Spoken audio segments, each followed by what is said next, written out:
nagbababad sa may mga sumusulat,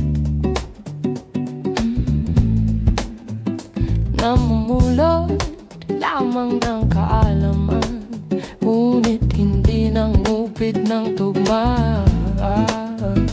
Di naman totoong akin o kanya.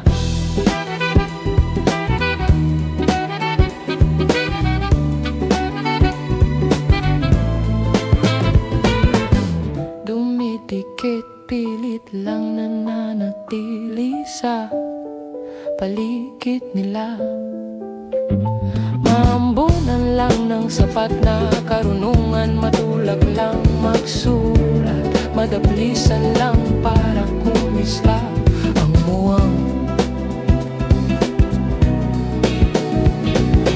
Ayaw mag-aral sa kinagis ng paraan, mga hinila sa kable hindi rin tinugtog, mamabutihin pang makinig sa mga tinig ng kapwa parang buwang.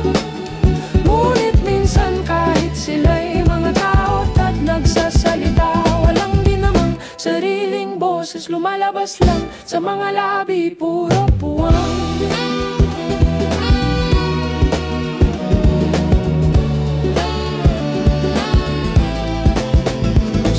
Dumalo, nakikipag-inuman, hindi para sumalo, para lamang bigayin kahit anong mamangpansin.